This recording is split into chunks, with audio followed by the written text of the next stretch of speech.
Hello world! Up there is a dug-in Frida Reba Darcy and Patricia O'Connor. Today, from the Bonsai balcony, we are dug in. I've got my patio door open, whereas it had been closed for a while. Outside, look at that. They are calling this an atmospheric river. And we've been watching this storm front march across the ocean for over a week now. And they've been telling us that when it gets here, we will have an atmospheric river for 3 days. Day one started yesterday. So yeah, we're going to be doing this until I think Monday. It's not really cold.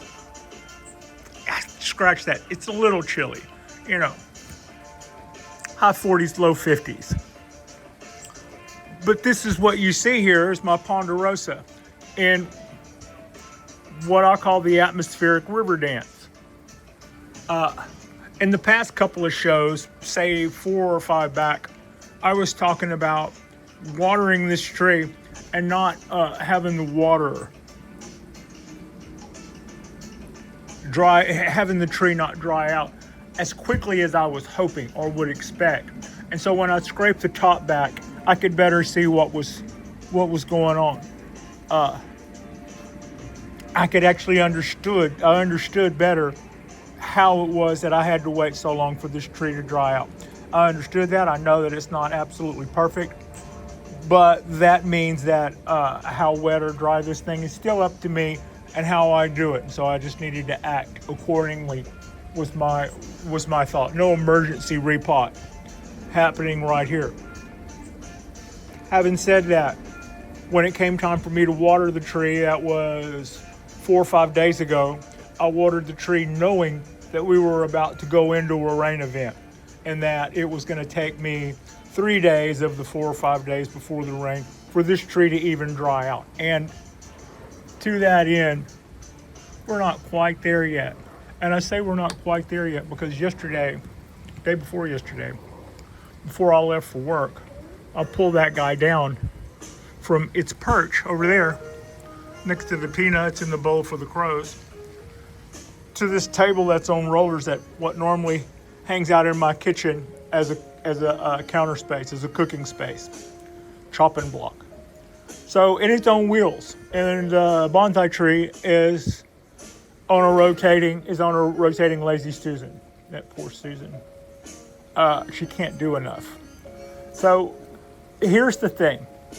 I didn't want this tree to get rained on for 5 solid days, starting right around the 1st of February, and then we're gonna haul this thing in the back of a car over to Northern California in about a little over 3 weeks to do some more grafts. I want this thing looking as spry as it can. So I didn't want to come into this or any other situation with an overwatering. During the summer months when it's hotter and even though it's a ponderosa and it is a little slower than a black pine when it comes to moving water along, it still moves water along adequately. It moves water along at a rate that I would expect for any pine tree in a container of that size. That's what I would say. But in the winter, it's not as fast. It slows down, and I'll worry about that thing being wet too long. Let's go ahead and I've been meaning to talk about this, but hadn't brought this up. You see this dark line here next to our root? That's mud. That's not even this. That's mud. And there's probably more of that below. That would have been the original substrate. This thing would have been collected just like 2-3 years ago off the side of a mountain. It would have been then put in a container, then hung out there for probably around a year before it got put in this bonsai pot. So that root ball, especially the Scion, is still going to be its original soil. It takes 2 repots to rid that. You don't want to rid that all at once. You also don't want to leave that in there forever. Our repot on this guy, when we do, is going to be huge. I've been told that as I transition this tree from Ponderosa to Japanese black pine, and we're going to do more of these, will become living Japanese black pine after the 23rd.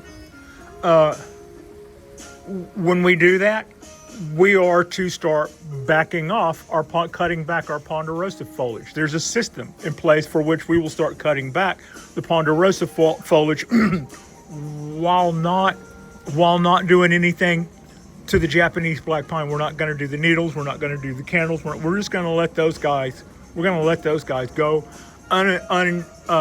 unimpeded while we start pruning back.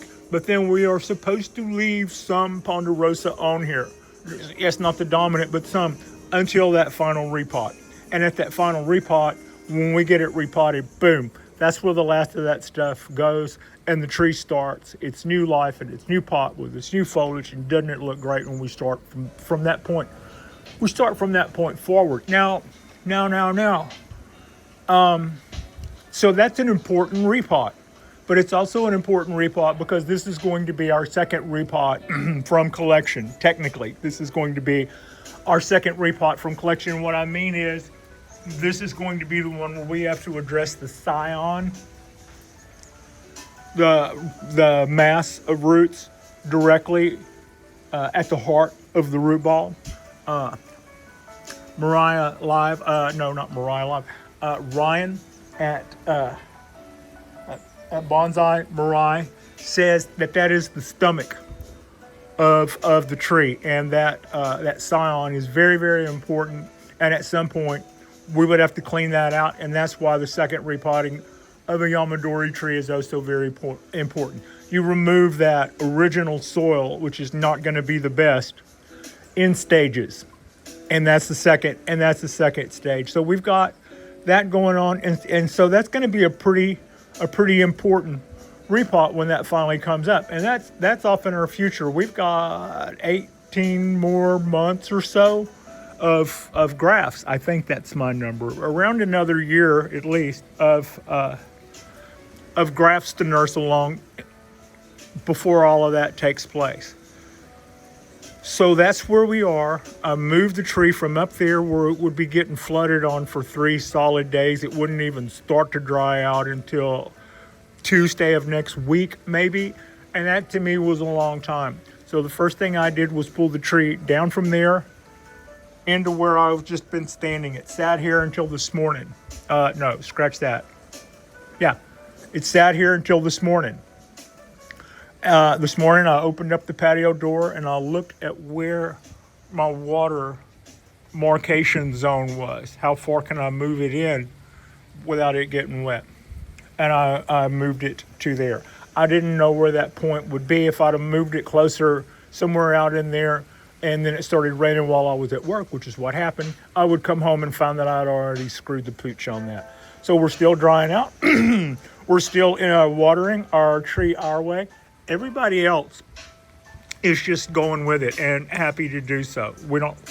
I'm not really concerned about anybody else's water intake the way I am this one. So that's what's going on there. Patricia and Frida are having an atmospheric river kind of day, and we're just going to kind of dig in, have a little extra coffee, stay a little extra snugly, and I have a project in mind. We'll see whether I do that tonight or tomorrow. Like and subscribe if you guys haven't already. That helps our numbers, and that helps keep us rolling. It doesn't cost anything. It just tells the algorithm that people like us, keep showing us. Okay, here's something else I want to say. It just occurred to me actually a little while ago, and it popped up in my head, and I'm going to say it. In the past couple of weeks, I've noticed a decline in some of my cohorts posting. It could be anything. It's January. It might be that all of their trees are all being overwintered and they just don't have a lot to talk about, or it could be the current state of things here in the United States has got people a little fluffled. I understand that. when I used to race motorcycles, and I remember when 9/11 happened, I was thinking, I don't race motorcycles for a living. I do this for fun. How am I going to go out and screw around and act like my life is all fun and games with this going on? I remember that one didn't have anything to do with the other. But that's the way it felt. It felt like this was too rough of a moment to be yucking it up over the things that we normally enjoy. We can't take those things for granted. Our strength lies in those things, and the strength we have on reserve throughout our day to day. I appreciate you. Frida appreciates you, and thank you all so much for watching.